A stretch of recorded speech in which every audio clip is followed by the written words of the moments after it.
Now you already know what this video is about, and you're probably thinking about a specific person, and that's why you clicked on it. I already know what you're thinking, but they've been here forever. Who's gonna pick up all the work if they leave? What do I do when we lose this employee? So let me tell you something that you probably already know. Firing somebody will be one of the most difficult things you do, but could also be one of the best things you do for your business. Sometimes. Because sometimes firing somebody isn't the answer if you haven't given them the clear structure, the clear KPIs, and all the things needed to be successful in the role that they're in. The expensive thing is getting the call wrong in either direction, but the most expensive thing is doing neither and just keeping the same system in place. At this point, I've hired and fired hundreds of people over the years with Raw Nutrition, Bum Energy, Relive Health, and all of my other CPG brands. And I'll tell you one thing, there's always a pattern that tells you which type of employee you're looking at. Today, we're gonna go through 7 different scenarios that will allow you to know if a person needs to be totally removed from your organization or if they just require a little bit of a, let's call it, closer eye and some KPIs to get them moving in the right direction. The first scenario is the person is just not delivering on KPIs. They're not getting their work done in a timely manner. You're chasing the work out of them and the business is just growing too fast around them. In this scenario, I can tell you I've had a few different individuals in this role. Scenario 1 is they're just not moving the company forward anymore.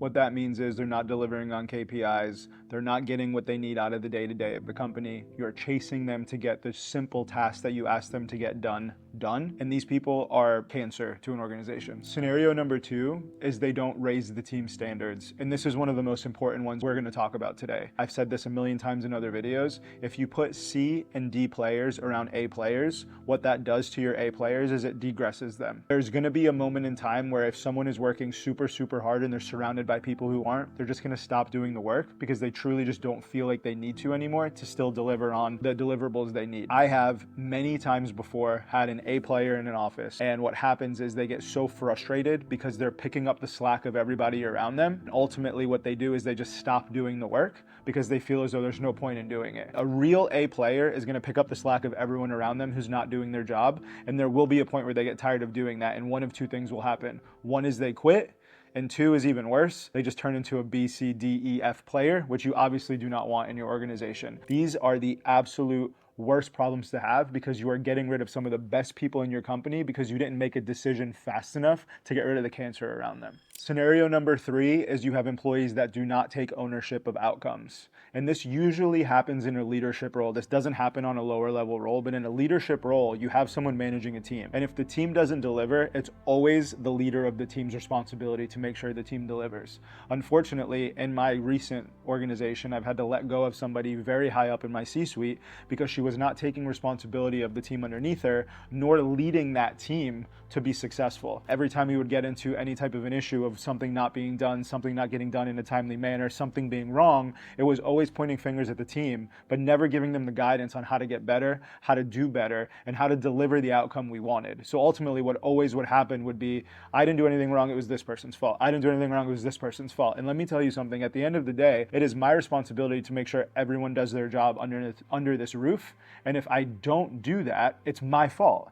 So if someone who is at the top of an organization or a C-suite in my company, every person underneath them, it is their responsibility to make sure they deliver. If they're not managing that properly, ultimately it falls on them. There's no blame game there. So if they're not delivering, it's because of their leadership, unless they have an employee that is absolutely out of line, which then goes to the fact of you built the team, you need to get rid of the people on the team that aren't meant to be there. The next one is they've lost the trust of leadership. And this one is super important to understand because this could be a leadership problem or it could be an employee problem. Now, as a leader, I believe that in order to lead a team, they need to trust you with their career. What that means is if you get into something or if you make a mistake, they're gonna trust that you're gonna guide them in the right direction to get through that mistake. They're gonna trust that you take their side, help them through it, and give them the tools they need to be successful so that doesn't happen again. Once that trust is lost, from a leader to an employee underneath a leader, one of 2 things has to happen. And unfortunately, one of those people has to leave. It's very hard to repair trust in an organization,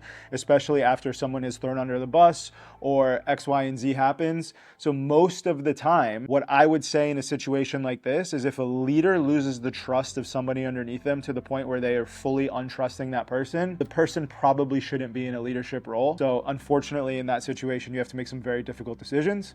But again, I'm gonna go through all of these different types of employees and I'm gonna tell you how I manage these types of conversations and how I fire and how I fix after we go through each one. Scenario number 5 is a tough one, and it's they're no longer aligned with the company vision. I've had some of the best employees on planet Earth who think that they know where this company needs to go more than I do. Don't get me wrong, sometimes I do listen and I do believe that I'm not always right. There is an organizational mission statement for our companies, and if the team is not aligned on that statement, it doesn't matter how good they are, they truthfully just can't be a part of that team anymore. This is an instant let go. You can't keep them, they have to go. You can't change someone's mind when they're in this type of a situation, so it's more of a, hey, look, we don't see eye to eye. You're an amazing individual. I will always give you a letter of recommendation wherever you choose to go in the future, but this is not the place for you anymore. Scenario number 6 is also pretty unique, and this is the business has outgrown the role. Ross, one of my partners in Cadence, said it best, actually. A business can grow 300% year over year, but it's very, very difficult for a human to do that. You can have an incredible operator that starts with you when you're doing 50, let's call it even easier, $5 million a year. But if the company goes to $50 million a year, it requires a very different operator to manage that business. And unfortunately,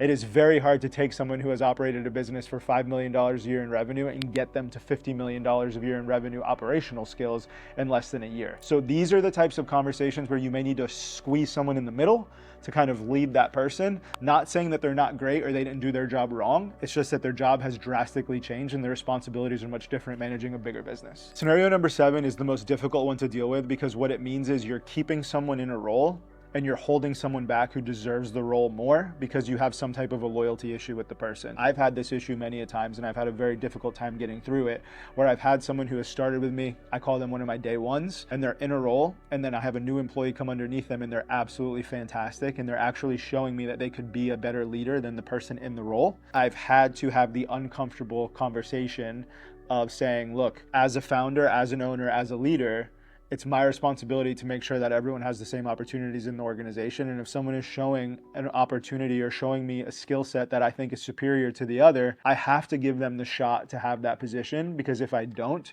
what am I saying to every other employee that's working for me? This one usually translates into the person above leaving. I don't think I've ever had a person stay when I've had this conversation with them, and warranted, I totally understand. It's hard. It's a hard pill to swallow. But again, it's really how you deliver these messages, and we're gonna get into that right now. So this is where we get into report cards. Every one of us on our team has an A player. We all know somebody who is absolutely fantastic at their job.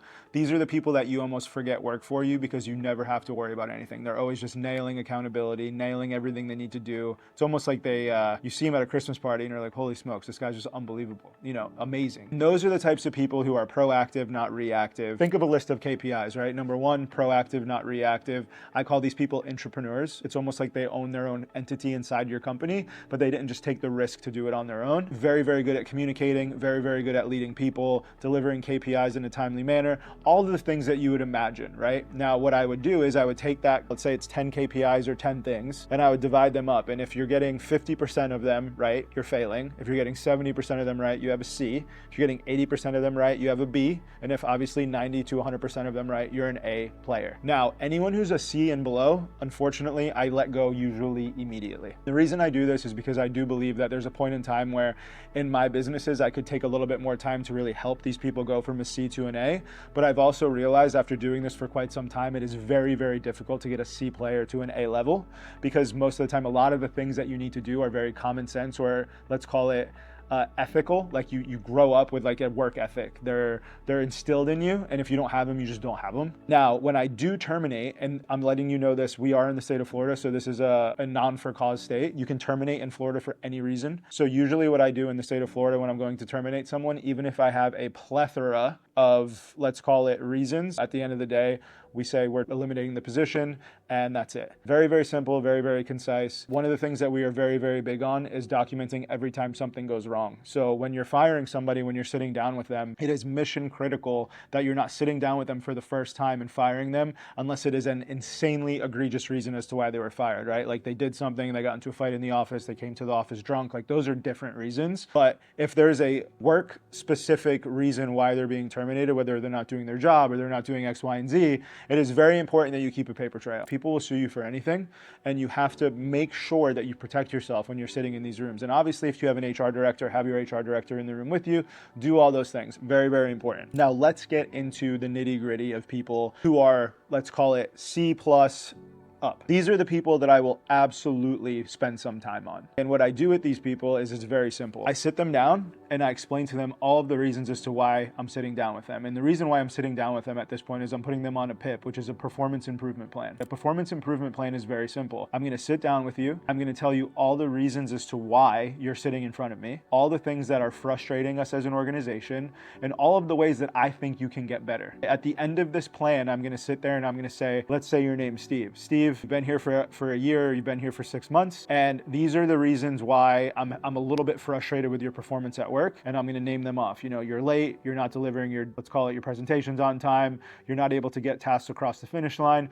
So what we're going to do is we're going to put you on a performance improvement plan. I'm going to give you a very, very clear list of things I need you to do better at, and I'm going to give you all the examples of all the things that you haven't delivered on that you needed to.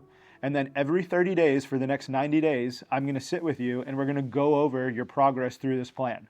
And usually this has a lot to do with me as the CEO or the person who is directly managing the person. So for example, I'm not giving a performance improvement plan to anybody who's not on my C-suite. I just manage my C-suite. My C-suite is giving a performance improvement plan to their direct reports and all the way down. Mid-level management gives it to lower level employee, and they're managing them through this process. Now, every 30 days, if you don't see improvement, you have the ability to terminate at any of those. But usually I'll let them go to the 90-day point, and then I'll sit them down and say, hey, look, either number one, you've been fantastic, you've done everything I've asked you to do, and you now are an A player and I'm going to keep you around. And number two, hey, listen, you didn't deliver on what you were supposed to deliver on, and these are all the things that you didn't do, and you have 90 days worth of proof of that. You've sat down with them once for a performance improvement plan, they have failed that performance improvement plan, and it is a very easy conversation of letting them go. Now, one thing that I always do at the end of all of these meetings, and I believe the truest thing I could ever say, my job is to make sure that this business has the absolute best team to be successful. That includes me. So if at any given point,